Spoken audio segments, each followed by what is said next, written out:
mga kauni, for today's vlog nga guys, ituturuan ko kayo kung paano kayo makaka-receive ng emergency alert tuwing may bagyo, merong lindol, or hindi nag-automatic sa cellphone nyo, baka kasi naka-off yan guys. So maganda to guys, lalo na kapag may mga sakuna dito sa atin.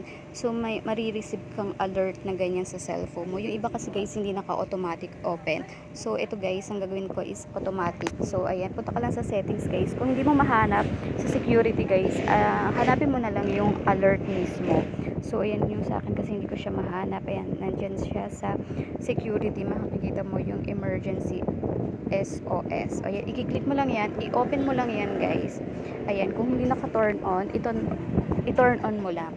And then makaka-receive ka na yan ng mga alert. So para naman dun sa emergency alert para sa earthquake. So ayan, pwede ka rin mag-assign dito guys ng emergency number kung hindi mo alam kung anong tatawagan. Ayan, meron din, pwede ka rin maglagay dyan sa emergency number ng 112 or 911. Parang ganon guys. Ayan, pwede ka rin mag-share ng SOS location. Ayan, i-allow lang natin every time. So ayan, after na nyan is pwede punta naman tayo dun sa emergency alert para sa earthquake guys. So hanapin lang natin dito. So hindi ko nakalimutan kung saan ba siya nakalagay. So kaya ang gagawin guys is isa-search ko na lang siya dito sa taas.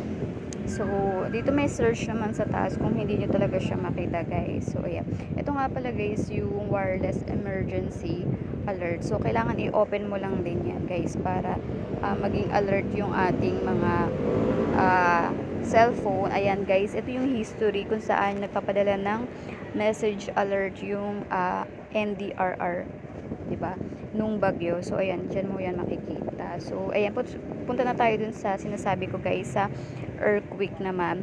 So ayan, maglagay lang tayo dito ng earthquake alert. Ayan, so ayun yung lumabas yung earthquake. So yung alert yung ilalagay natin. So pag ayaw lumabas, ayan guys, i-click mo lang yan at i-on mo lang yan guys. So kapag merong lindol, ayan, mag-a-alert yan at malalaman natin. At least malalaman natin at magiging ready tayo. Iba na talaga yung ready kesa yung saka pa lang natin malalaman. So maganda rin to guys na meron tayong ganito sa cellphone natin at kailangan talaga natin itong i-open. Kasi yung iba guys, wala silang natatanggap kasi nga hindi turn on yung alert emergency nila. So yun lang guys. Thank you for watching.